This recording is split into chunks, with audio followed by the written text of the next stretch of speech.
नमस्कार विद्यार्थी मित्रांनो, जोशना पवार या YouTube चॅनल मध्ये आपल्या सर्वांचे मनापासून स्वागत आहे। आज आपण इयत्ता 7वीच्या वर्गाची विज्ञान कृती पुस्तिकेमधील प्रयोग क्रमांक 17 ते प्रयोग क्रमांक 20 पर्यंत पूर्ण करणार आहोत।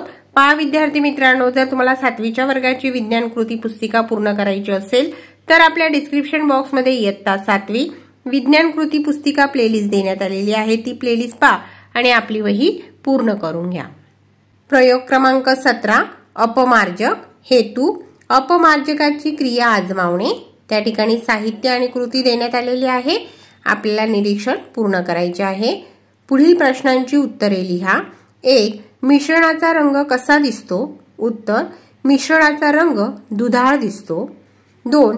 मिश्रणाचा रंग असा का दिसतो?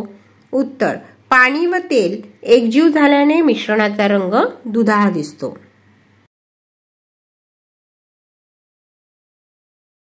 अनुमान: अपमार्जकाचे रेणू, पाण्याचे रेणू आणि तेलाचे रेणू यांच्यातील प्रक्रिया स्पष्ट करा। उत्तर: अपमार्जकाचा रेणू त्याच्या एका टोकाशी पाण्याचा रेणू तर दुसऱ्या टोकाशी तेलाचा रेणू पकडून ठेवतो, त्यामुळे तेलाचे रेणू पाण्यात मिसळतात। मळकट कपडे आणि शरीर धुताना त्यांच्यावर साबणाची अशीच क्रिया होते। लक्षात ठेवा, अपमार्जके स्वच्छता करतात, पण त्यामुळे जलप्रदूषणही होते। प्रयोग क्रमांक 18 साबणाची निर्मिती हेतू साबण तयार करणे।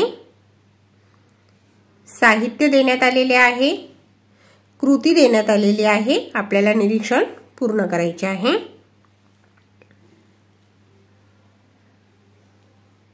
निरीक्षण: साबण तयार होताना कोणत्या रासायनिक क्रिया झाल्या?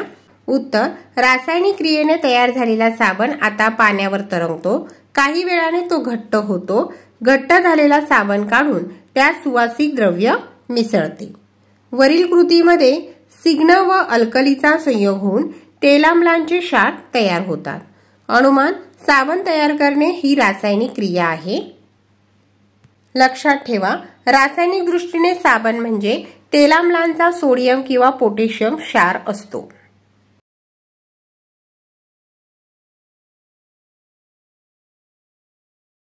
प्रयोग क्रमांक 19 प्रकाशाचे विकिरण हेतू प्रकाशाच्या विकिरणाचा अभ्यास करणे।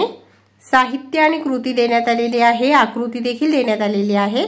आपल्याला निरीक्षण पूर्ण करायचे आहे। साध्या पाण्यात प्रकाश झोत आपल्याला दिसत नाही, परंतु थोड्या गढूळ पाण्यात प्रकाश झोत स्पष्टपणे दिसतो। पाण्यात तरंगणाऱ्या दुधाच्या सूक्ष्म कणांवर प्रकाश किरण आदळून इकडे तिकडे विखुरले जातात। हे विखुरलेले किरण आपल्या डोळ्यात शिरण्यास प्रकाशाची जाणीव होते। अनुमान, निष्कर्ष, वाक्य पूर्ण करा।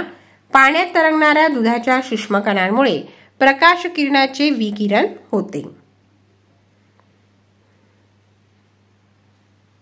दुसरे आहे मीठ, साखर आणि अपमार्जक चूर्ण वेगवेगळ्या चंचुपात्रातील पाण्यात मिसळून त्यात सोडलेला लेझरचा प्रकाश झोत दिसतो का याचे निरीक्षण करा।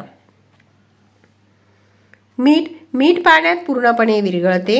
सूक्ष्म कण नसतात, त्यामुळे मिठाच्या पाण्यातून जाणारे लेझर किरण दिसत नाहीत।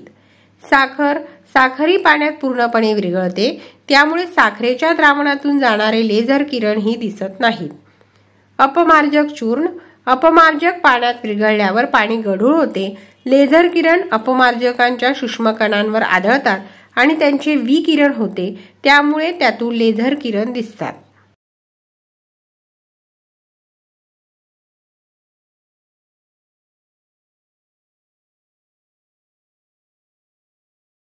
3 या ठिकाणी साहित्य, कृती आणि आकृती देण्यात आलेली आहे। आपल्याला अनुमान आणि निष्कर्ष पूर्ण करायचे आहे।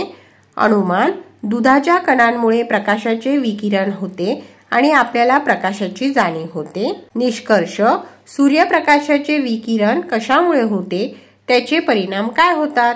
उत्तर: जेव्हा सूर्यकिरण पृथ्वीच्या वातावरणात प्रवेश करतात तेव्हा वातावरणातील धूलिकण, सूक्ष्मकण, नायट्रोजन, ऑक्सिजन यांसारख्या वायूंच्या रेणूंमुळे सूर्यप्रकाशाचे विकिरण होते। आकाश निळे दिसते। दिवसा निळ्या रंगाचे विकिरण सर्वात जास्त होते।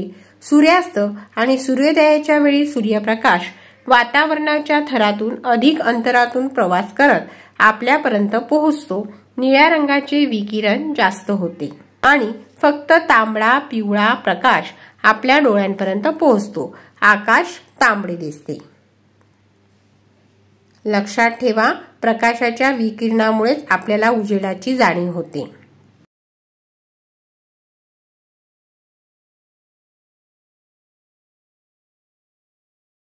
प्रयोग क्रमांक 20 बिंदू स्रोत व विस्तारित स्रोतामुळे मिळणारी छाया। बिंदू स्रोतामुळे मिळणारी छाया या ठिकाणी साहित्य, कृती, आकृती आणि निरीक्षण देण्यात आलेले आहे। आपल्याला अनुमान पूर्ण करायचे आहे।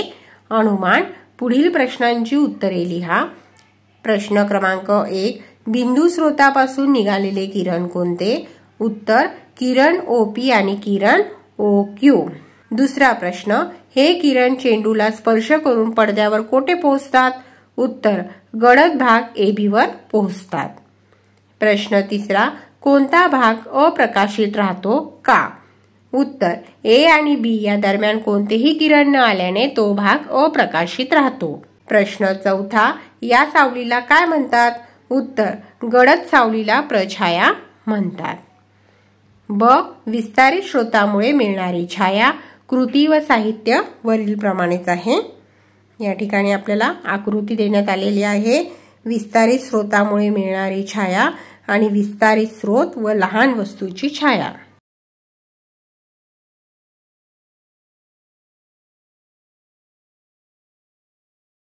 निरीक्षण पुढील प्रश्नांची उत्तरे लिहा।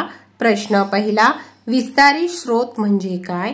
उत्तर छिद्र असलेला पुठ्ठा काढल्यानंतर मुख्य प्रकाश स्रोताला विस्तारित स्रोत म्हणतात। प्रश्न दुसरा विस्तारित स्रोतापासून मिळणारी छाया कशी असते? उत्तर विस्तारित स्रोतापासून गडद आणि फिकट छाया मिळते। प्रश्न तिसरा विस्तारित स्रोतामुळे चेंडूच्या छायाचे गडद व फिकट असे भाग पडद्यावर दिसतात। BC हा भाग फिकट असतो म्हणून त्याला उपछाया म्हणतात आणि AD हा भाग गडद असतो त्या भागाला प्रछाया म्हणतात। अनुमान पुढील प्रश्नांची उत्तरे लिहा। प्रश्न पहिला विस्तारित स्रोतापासून चेंडू मोठा असल्यास काय होते? उत्तर पडदा जसजसा दूर जातो तसतसा मोठ्या चेंडूच्या प्रछाया आणि उपछाया मोठ्या मोठ्या झालेल्या दिसतात।